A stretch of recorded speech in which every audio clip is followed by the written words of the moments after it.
नमस्कार, आप देख रहे हैं 5 की बात और मैं हूं नगमा। तो शुरुआत करते हैं ब्रिक्स सम्मेलन की चर्चा से। दक्षिण अफ्रीका के जोहानिसबर्ग में आयोजित 15वें ब्रिक्स सम्मेलन में 6 नए देशों को सदस्य बनाने पर सहमति बन गई है।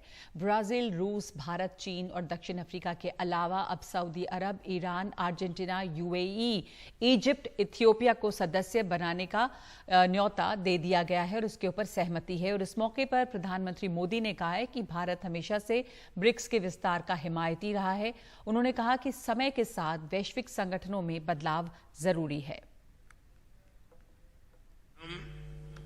अर्जेंटीना, इजिप्ट, ईरान, सऊदी अरब, इथियोपिया और यूएई का ब्रिक्स में स्वागत करने के लिए सहमत हुए हैं। सबसे पहले मैं इन देशों के लीडर्स और वहां के नागरिकों को बहुत बहुत बधाई देता हूं। मुझे विश्वास है कि इन देशों के साथ मिलकर हम अपने सहयोग को एक नई गति और नई ऊर्जा देंगे। ब्रिक्स का विस्तार एवं आधुनिकीकरण इस बात का संदेश है कि विश्व के सभी इंस्टीट्यूशंस को बदलते समय की परिस्थितियों के अनुरूप ढलना चाहिए। ये एक ऐसी पहल है जो 20वीं सदी में स्थापित अन्य ग्लोबल इंस्टीट्यूशंस के रिफॉर्म के लिए एक मिसाल बन सकता है। ब्रिक्स के विस्तार को लेकर वैसे कई तरह की आशंकाएं कई देशों के मन में रही हैं कि कहीं ब्रिक्स जो है वो चीन केंद्रित ना हो जाए, क्योंकि यूक्रेन युद्ध के बीच में रूस भी चीन के प्रभाव में ज्यादा दिखता है और वो ब्रिक्स में एक जूनियर पार्टनर नजर आता है। फाइनेंशियल टाइम्स की एक रिपोर्ट बताती है कि चीन की कोशिश ब्रिक्स को G7 के मुकाबले खड़ा करने की है और अगर चीन इसे नेटो विरोधी गुट की तरह इस्तेमाल करना चाहेगा तो फिर भारत के लिए संतुलन बिठाने की चुनौती होगी। और सवाल यह है कि क्या नई विश्व व्यवस्था में भारत और चीन के साथ चलने की गुंजाइश है। हमारे साथ इस बहुत ही अहम मुद्दे पर चर्चा के लिए हैं स्कंद तायल, जो पूर्व राजनयिक हैं, डॉक्टर जाकिर हुसैन, विदेश मामलों के जानकार। ब्रिक्स जो है वो अब ब्रिक्स रहा नहीं, ये 5 देशों का समूह था, अब और देशों को न्योता दे दिया गया है, तो एक तो इसका नाम भी बदलना पड़ेगा। स्कंद तायल जी, ये Brazil, Russia, India, China, Africa इसके आगे जा पहुंचा है और इस विस्तार को कैसे देखते हैं? समय की जरूरत है, ये जरूर इसके ऊपर कुछ अंदेशे भी थे, आशंका भी थी, आपका क्या कहना है? मैं समझता हूं कि ब्रिक्स का पूरा रंग रूप और उसका ध्येय दोनों इस विस्तार से अब बिल्कुल बदल गए हैं। 2009 में, जैसा कि हमें सब याद है, कि गोल्डमैन सैक्स के किसी एनालिस्ट ने कहा था कि जो सबसे फास्ट ग्रोइंग इकोनॉमीज हैं, BRIC हैं, वो ब्राजील, रशिया, इंडिया, चाइना। तो आर्थिक नीतियों के लिए इस गठन की स्थापना हुई थी और कैसे G7 के साथ वार्तालाप किया जाए कि इन देशों का जो तेजी से आगे बढ़ रहे हैं उनको और तेजी से इकोनॉमी उनकी आगे बढ़ाई जाए। पर समय के पास होने के साथ जो आज जो रूप निकल के आया है, बिल्कुल नाम भी बदलना होगा। अब 7 कंट्रीज और इसमें जोड़ दिए गए हैं, 6। और अब इसका एक जो ध्येय है कि नया इंटरनेशनल इकोनॉमिक ऑर्डर विश्व में लाया जाए। ये साउथ अफ्रीका के राष्ट्रपति ने कहा है कि in pursuit of new world economic order. तो ध्येय पूरा बदल गया है। और देखिए, अब एक चीज ये है कि सब देश जो भी डिसीजन मेकिंग है उसमें भागीदार होना चाहते हैं।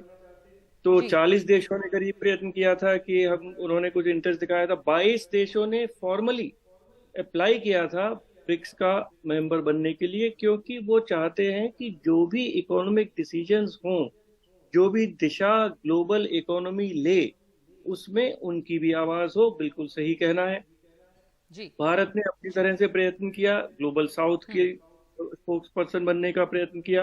वो शायद चीन को अच्छा नहीं लगा। और चीन ने ये प्रयत्न किया कि ब्रिक्स को इस तरह आगे बढ़ाएं, और ब्रिक्स में सबसे बड़ी इकोनॉमी तो चाइना है। चाइना है। तो उनको एक ये आशा है कि ब्रिक्स अगर उसका एक्सपेंशन होगा, न्यू डेवलपमेंट बैंक का एक्सपेंशन होगा, तो उसमें सबसे ज्यादा कैपिटल चाइना देने की स्थिति में है। इस समय न्यू डेवलपमेंट बैंक में सबने 10-10 बिलियन डॉलर दिए हैं पांचों देशों ने। पर अब अगर 6 कंट्री और आएंगे, तो अब कहा गया है और भी अधिक कंट्रीज आएंगे, तो और कोई ब्रिक्स का, देखिए भाषण तो और अपने बड़े बड़े डिक्लेरेशन अलग चीज है, उनका जो एक्चुअल जो काम जो करते हैं वो केवल न्यू डेवलपमेंट बैंक है। मैं बहुत साफ साफ अगर बात करूं तो न्यू डेवलपमेंट बैंक ने काम किया है। हमने भी बहुत सारा, करीब 4-5 बिलियन डॉलर का निवेश हमारे यहाँ भी वहां से लिया गया है इंफ्रास्ट्रक्चर वगैरह के लिए। तो उस पर एक दबाव बढ़ेगा। पर जो नए मेंबर आए हैं, देखिए उसमें सऊदी अरेबिया है, यूएई है, उनके पास पैसा है, उनके पास कैपिटल निवेश करने की। तो मैं समझता हूँ कि बहुत सोच समझ के ये 6 देशों का चयन किया गया है। और इथियोपिया ब्लैक अफ्रीका को रिप्रेजेंट करता है, वो बहुत अच्छी बात है। इजिप्ट अरब अफ्रीका को रिप्रेजेंट करता है। बिल्कुल, इजिप्ट अरब को रिप्रेजेंट कर रहा है, इथियोपिया अफ्रीका को रिप्रेजेंट कर रहा है, और यूएई और सऊदी अरब जो है उनके पास ये इकोनॉमिक माइट है। तो ये 2 देश यहाँ पर आए हैं। जैसे जो चीन का आर्थिक दबदबा था उस पर, और आप जो डेवलपमेंट बैंक की बात कर रहे हैं वहां पर चीन का कंट्रीब्यूशन ज्यादा है, पर यूएई और सऊदी अरब इसमें जब शामिल होते हैं तो कैसे ये बदलेगा। और ये जो ब्रिक्स का स्वरूप बदल रहा है, डॉक्टर जाकिर हुसैन, एक बात कही गई है, 2 एजेंडे थे यहाँ पर, एक ब्रिक्स का एक्सपेंशन और दूसरे ये कॉमन करेंसी, जो कि एजेंडे पे नहीं था, लेकिन ये कि जो देश हैं, सदस्य देश हैं, वो आपस में लोकल करेंसी में ट्रेड कर सकें, और एक वैकल्पिक जो इकोनॉमिक ऑर्डर, विश्व की इकोनॉमिक ऑर्डर की बात की गई है। ऐसे में ये यहां पर तमाम देश जो हैं, जो इसमें शामिल होना चाह रहे हैं, उनको इतना अहम ये क्यों लग रहा है? वो सब हिस्सा बनना चाहते हैं ब्रिक्स का भी, क्योंकि इसकी जो सिग्निफिकेंस है इस समय, वो क्या लगती है आपको? ब्रिक्स के सदस्य होने की, ब्रिक्स की अपनी आप अहमियत क्या है इस जियोपॉलिटिकल ऑर्डर में?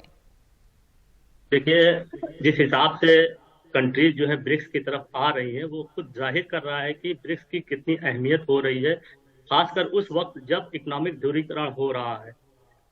वेस्ट से जो है ईस्ट की तरफ इकोनॉमिक शिफ्ट कर रहा है, और वेस्ट लगातार जी तोड़ कोशिश कर रहा है कैसे अपनी डोमिनेंस मेंटेन करे।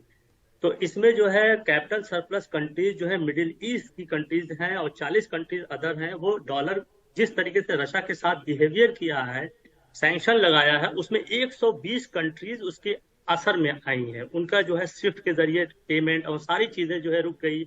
और प्लस जिस तरीके से आईएमएफ और वर्ल्ड बैंक लोन देने में कंडीशंस लगाता है और तमाम तरीके की चीजें लगाता है, तो इसको देखते हुए वो अल्टरनेटिव की तरफ भाग रहे थे, और ब्रिक्स एक अल्टरनेटिव की तरह इमर्ज हो रहा है और हो चुका है।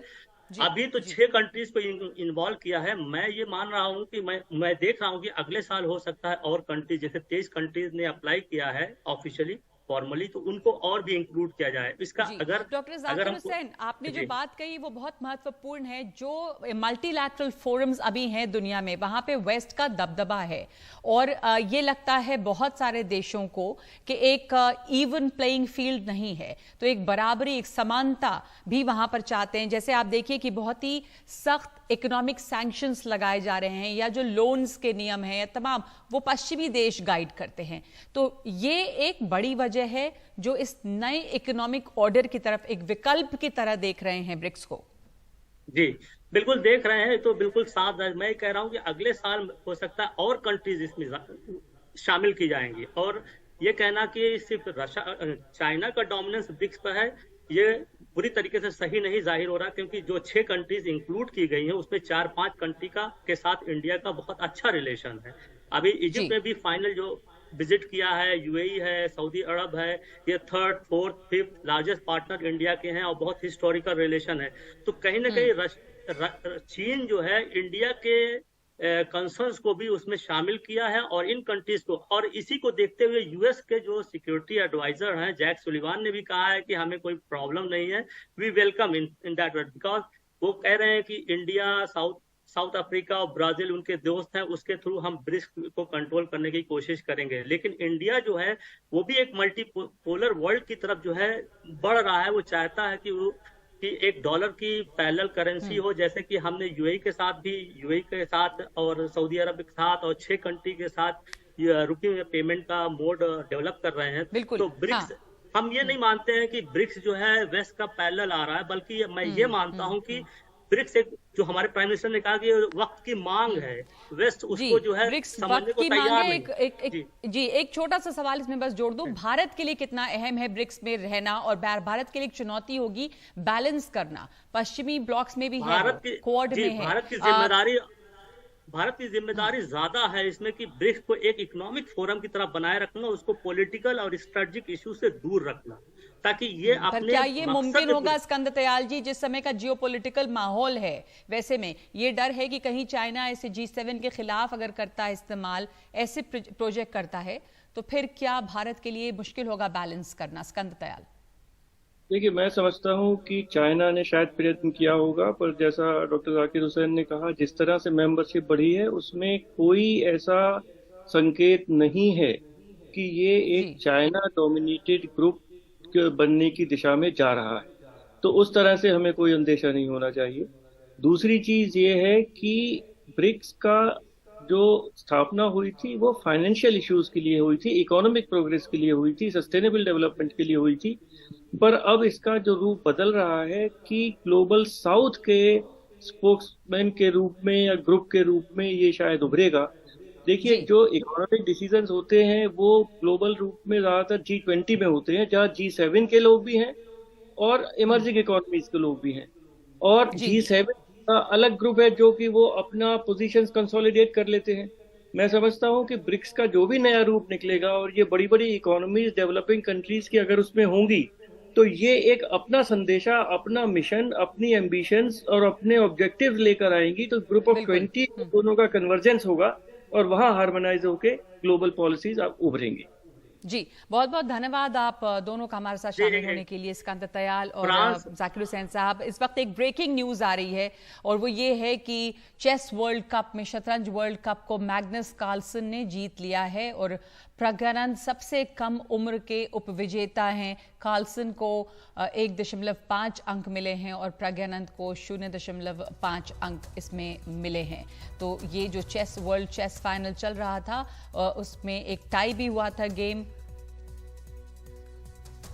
और अभी ये खबर आई है कि इसके बाद जो दूसरा गेम था उसमें जीत लिया है मैग्नस कार्लसन ने। लेकिन प्रज्ञानंद के लिए एक बहुत बड़ी कामयाबी है ये कि वो इतनी कम उम्र में, और बल्कि वो सबसे कम उम्र के उपविजेता बने हैं। यहाँ पे हमारे साथ मौजूद हैं इस वक्त हमारे सहयोगी विमल मोहन। विमल जी बताइए। जी, बहुत इंतजार था इसका, और आप बताएं, इस वक्त में मैच का नतीजा आ चुका है, लेकिन बहुत बड़ी उपलब्धि फिर भी है प्रज्ञानंद के लिए। बिल्कुल, अगर आप सिर्फ हार जीत के लिहाज से देखें तो जाहिर तौर पे इन्हें हार का सामना करना पड़ा है, लेकिन आप देखिए मैग्नस कार्लसन का जो स्टेचर है, 2 दिन पहले मैं विश्वनाथन आनंद से बातचीत कर रहा था और उन्होंने कहा था ये दुनिया के ऑल टाइम ग्रेटेस्ट हैं, और जिस एंड गेम पोजीशन में जहां तक लाके उन्होंने, देखिए ब्लैक पोजीशन से खेलते हुए, ब्लैक मोहरों के साथ खेलते हुए पहला गेम उन्होंने जीता। उसके बाद वाइट से जब खेल रहे थे एक डिफिकल्ट पोजीशन में आ गए थे प्रज्ञानंदा यहां तक पहुंचे, वो अपने आप में बड़ी बात है। वो दुनिया के सबसे कम उम्र के रनर अप हैं, उपविजेता हैं, तो ये भी अपने आप में बहुत बड़ी कामयाबी है। और ये मानना पड़ेगा कि जहां तक पहुंचे प्रज्ञानंदा, ये उन्होंने वर्ल्ड नंबर 2, वर्ल्ड नंबर 3 को टूर्नामेंट के दौरान हराया। ये अगर मैग्नस कार्लसन का भी देखें तो जो एलिमिनेशन वाला जो वर्ल्ड कप टूर्नामेंट है उनकी पहला वर्ल्ड कप है, तो जाहिर तौर पे कई सारे डिफिकल्ट पोजीशन को बड़े बड़े ग्रैंड मास्टर्स को हराते हुए, वर्ल्ड नंबर 2, वर्ल्ड नंबर 3 को हराते हुए प्रज्ञानंदा यहाँ पहुंचे हैं। और जिस तरह का डेडिकेशन है उनका, जिस तरह का गेम वो जानते हैं, मैं उनसे 4-5 साल पहले मिला था दिल्ली में एक टूर्नामेंट के दौरान, और उस समय वो 12-14 साल के थे, 10th-12th का एग्जाम नहीं पास किया था, लेकिन वो 12 साल की उम्र में ग्रैंड मास्टर बन गए थे, सिर्फ 10 साल की उम्र में इंटरनेशनल मास्टर बन गए थे। तो यहाँ तक पहुँचना अपने आप में बहुत बड़ी कामयाबी है। और मैग्नस कार्लसन का डटकर जो मुकाबला किया है, पूरे वर्ल्ड में एक मैसेज भी जा रहा है कि इंडिया के चेस प्लेयर्स इस तरह के हैं। डी गुकेश टॉप 10 में आ गए हैं, प्रज्ञानंदा वहां पहुंचे। दुनिया के जो ये पूरा टूर्नामेंट हुआ उसमें 4 खिलाड़ी क्वार्टर फाइनल तक इंडिया के थे, तो ये अपने आप में बहुत बड़ा इंडिकेशन है। इंडिया में अभी तक 85-86 ग्रैंड मास्टर हो गए, 25 आपके तमिलनाडु से आते हैं, 100 का आंकड़ा बहुत तेजी से पहुंच रहा है। तो बहुत तरह से प्रज्ञानंदा ने वर्ल्ड को एक मैसेज दिया है कि चेस की बात की जाए तो इंडिया बहुत स्ट्रांग नेशन है। सही कहा आपने कि भारत के चेस के लिए भी एक बहुत बड़ी खबर है, क्योंकि चेस की जो पॉपुलैरिटी है और जो कामयाबी दिख रही है वहाँ पर, और ग्रैंड मास्टर्स इतने अब हुए हैं, एक चेस किस तरह से पॉपुलर हो रहा है। और दूसरे की बहुत बड़ी कामयाबी है वहाँ तक पहुँचना। मैग्नस कार्लसन के साथ इन्होंने खेला, जो कि वर्ल्ड के ग्रेटेस्ट में से माने जाते हैं, और उसके बाद सबसे कम उम्र के उपविजेता बने हैं। चाइल्ड प्रोडिजी रहे हैं प्रज्ञानंदा, और इस समय वो फाइनल में पहुंचकर उन्होंने बहुत ही एक अच्छा गेम खेला और उसके बाद वो उपविजेता बने। एक ब्रेक ले रहे हैं इस समय हम 5 की बात में।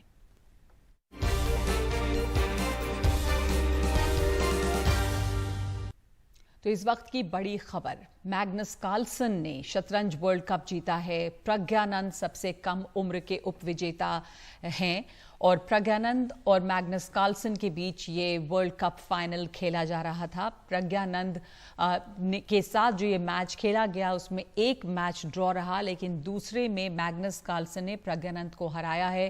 कार्लसन को 1.5 पॉइंट्स मिले हैं और प्रज्ञानंद को 0.5, और ये पहला गेम जो था वो कार्लसन ने जीता, दूसरा गेम वो ड्रॉ रहा है।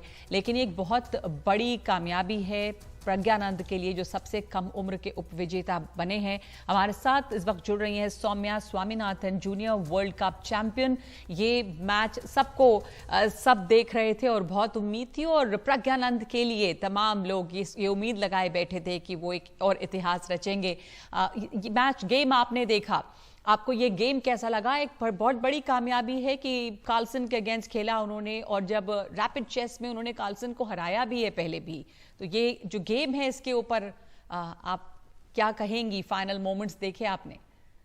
जी बिल्कुल, आई थिंक बहुत ही एंथ्रॉलिंग एक्सपीरियंस था। जो भी देख रहे थे समझ में ही नहीं आया कब मैच खत्म हो गई। सबसे पहले तो कहना चाहूंगी कि पहली गेम जो थी जहां पे प्रज्ञानंदा वाइट थे, वहां पे उन्होंने इटालियन डिफेंस का चुनाव किया एज वाइट, और 5th मूव के बाद कार्लसन ऑलरेडी सोचने लग गए। तो एक्चुअली प्रज्ञानंदा कार्लसन पे काफी प्रेशर डाल रहे थे ओपनिंग से, और मिडिल गेम में उनकी बहुत अच्छी पोजीशन आ चुकी थी। आप अगर लाइव स्ट्रीम या कुछ इमेजेस देखे होंगे किस ऑडियंस ने, तो देखा होगा कार्लसन ऐसे बिल्कुल अपना सर दोनों हाथों में रख के सोच रहे थे, बहुत ज्यादा प्रेशर में थे। उनकी बॉडी लैंग्वेज भी थोड़ी डिफेंसिव हो गई थी, पर उन्होंने बहुत अच्छे रिसोर्सेज ढूंढे जो पोजीशन इक्वलाइज कर गए, और क्वींस एक्सचेंज के बाद पोजीशन काफी इक्वल हो गई थी, और प्रज्ञानंद को भी समझ में आ रहा था वो, लेकिन टाइम की कमी की वजह से उनकी थोड़ी मिस्टेक्स हो गए एंड गेम में।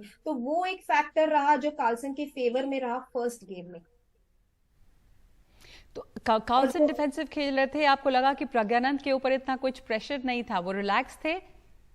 फर्स्ट गेम में आई थिंक मिडिल गेम तक प्रज्ञानंदा कार्लसन पे प्रेशर डाल रहे थे, और कार्लसन ये सोच रहे थे कि अपनी पोजीशन कैसे बनाए रखे। लेकिन एंड गेम में कार्लसन ने टर्न अराउंड कर दिया। इक्वल पोजीशन से उन्होंने इंग्लिश में कहावत है to squeeze water from a stone.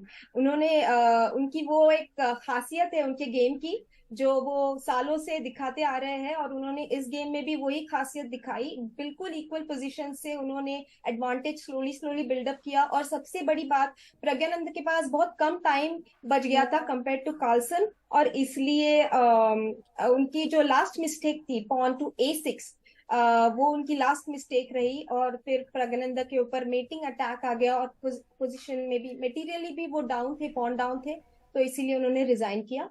और सेकेंड गेम में कार्लसन को बस ड्रॉ ही करनी थी, तो वाइट से वो बहुत ही सॉलिड खेले।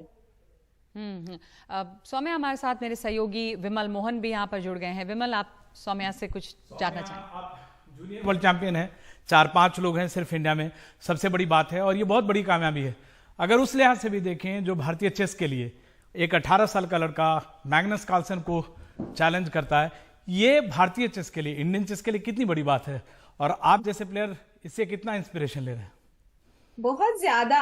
प्रज्ञानंदा ने इस टूर्नामेंट में सारी सीमाएं तोड़ दी, क्योंकि उन्होंने खुद कहा कि उन्होंने कार्लसन के लिए प्रिपेयर भी नहीं किया था टूर्नामेंट से पहले, क्योंकि उनका only chance of facing Carlsen था फाइनल्स में, और उन्होंने एक्सपेक्ट नहीं किया था कि वो फाइनल्स तक पहुंचेंगे। इतनी कठिन tournament, 278 players, best players of their own countries participated, और उसमें से ये लड़का, 18 साल का लड़का फाइनल्स तक पहुंचता है। बहुत ज्यादा इंस्पायरिंग, और उसके गेम्स भी बहुत ज्यादा इंस्पायरिंग रहे, जिस तरह से उसने फाइट दी है और उन्होंने जो कॉन्फिडेंस दिखाया है मैग्नस के अगेंस्ट। मैग्नस अपने कॉन्फिडेंस के लिए जाने जाते हैं, और उनके अगेंस्ट प्रज्ञानंदा ने जो कॉन्फिडेंस दिखाया है अपने गेम्स में, बहुत ज्यादा इंस्पायरिंग था। और मैं एक और बात बता दूं, यहाँ पे फाइनल्स पहुंचने से पहले उन्होंने टॉप 2 सीड्स फैबियानो कारुआना और हिकारू नाकामुरा को भी डिफीट किया था। तो उन्होंने टॉप 3 सीड्स को फेस किया है टूर्नामेंट में।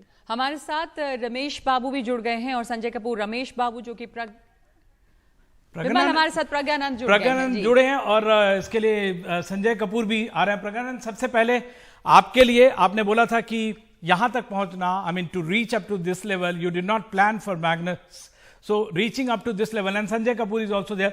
Thank you so very much for joining us. सबसे पहले टेलीविजन पे आ रहे हैं, दोनों प्रेसिडेंट हैं, संजय कपूर और प्रज्ञानंदा को कौन नहीं जानता उस दुनिया में.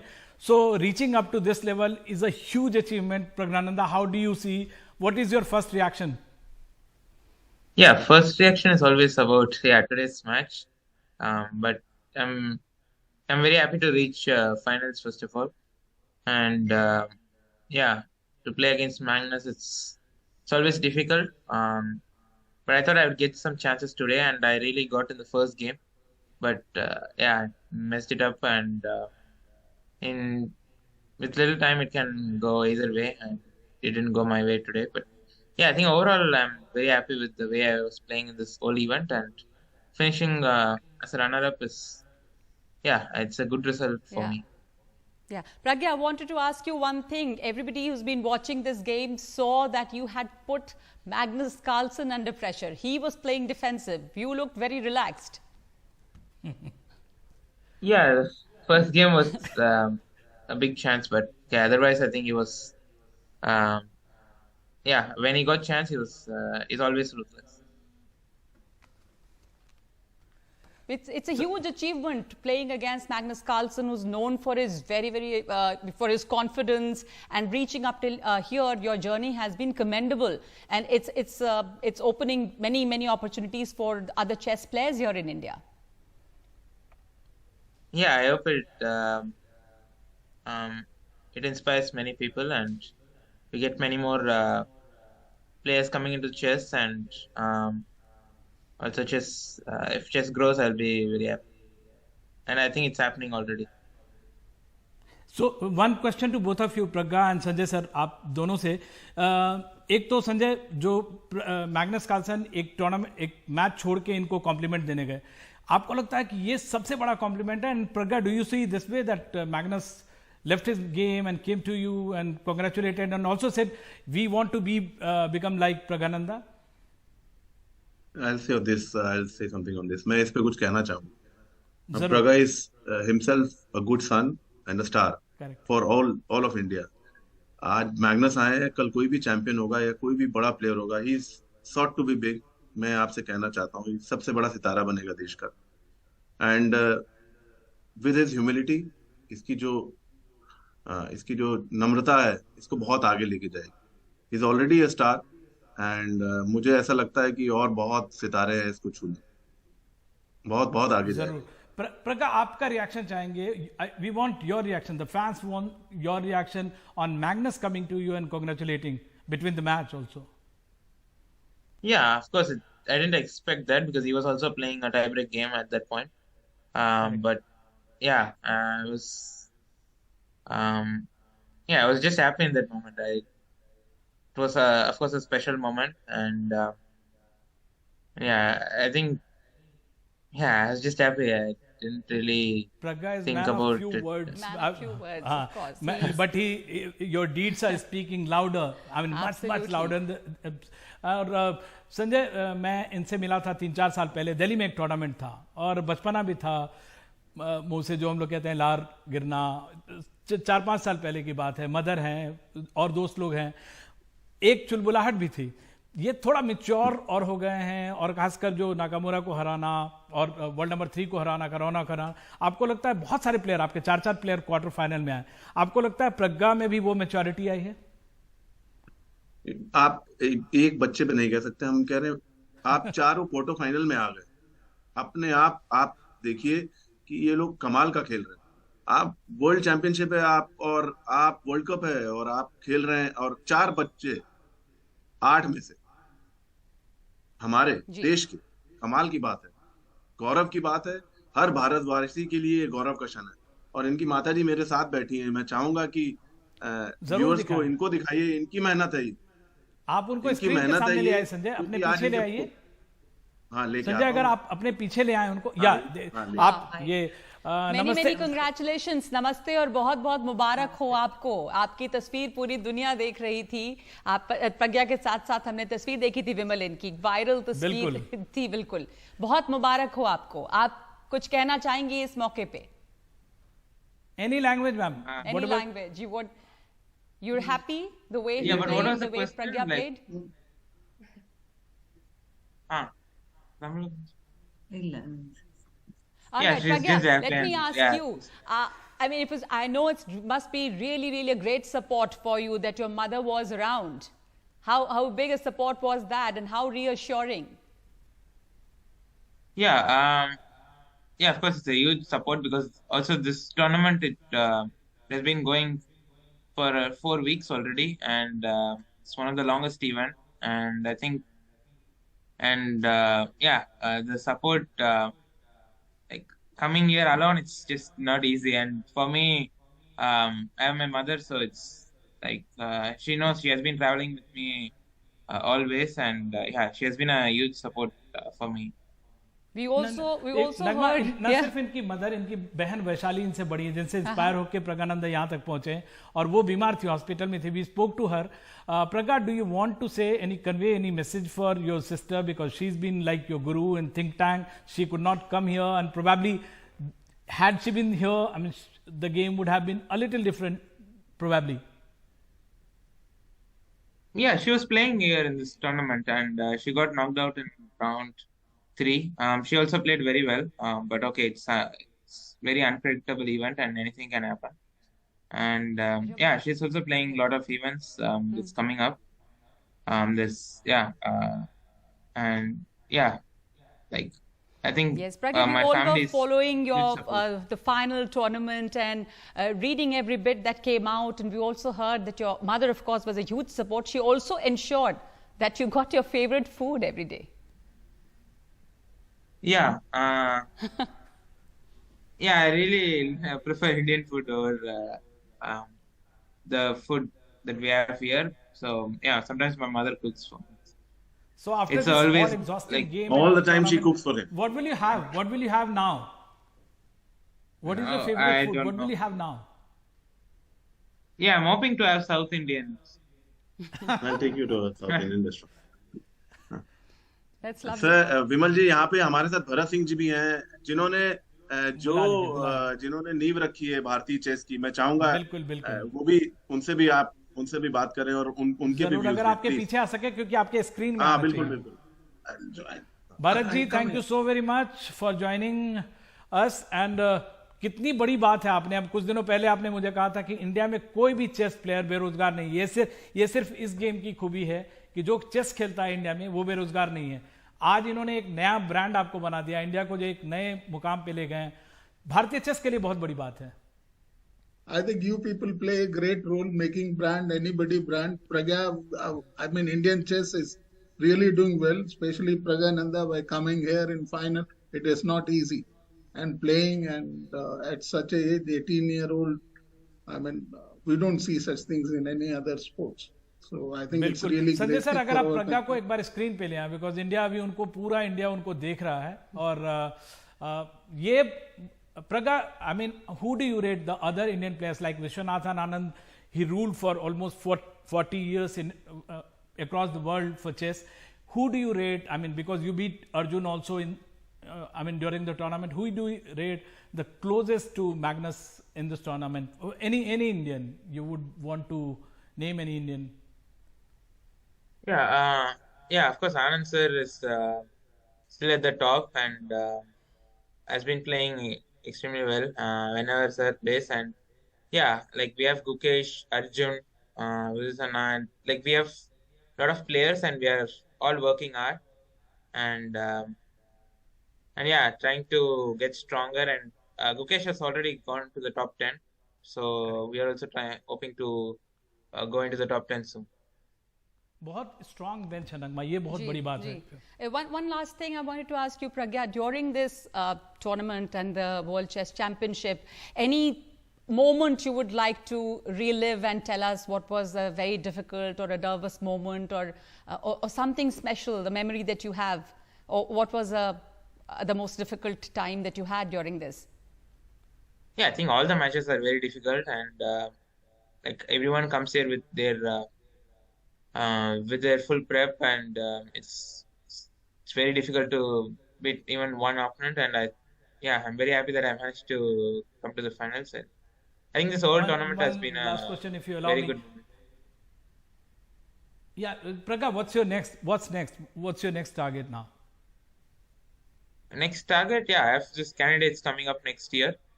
So that will be my next big thing. But I've been also playing, like I have other tournaments as well coming up. So I want to do well there as well. Okay. Thank you so much. Thank you a so very, much, very big congratulations to you. Very big congratulations to your mom and everyone else. Thank you and all the best. Thank you, Sanjay ji. Thank you, Pragya. Thank you, Vimal ji. Thank you. Namaste. Namaste. तो इस समय एक छोटा सा हम break ले रहे हैं. प्रज्ञानंदा जो हैं वो सबसे कम उम्र के उपविजेता बने हैं. भले ही मैग्नस कार्लसन ने उन्हें हराया, लेकिन एक टाई ब्रेकर रहा और एक में वो हारे. एक छोटा सा ब्रेक 5 की बात में. बिहार में आज से अगले 3 दिन तक अब तक शिक्षकों की सबसे बड़ी भर्ती के लिए परीक्षा शुरू हुई. पहली बार शिक्षकों के भर्ती परीक्षा का आयोजन बिहार लोक सेवा आयोग कर रहा है.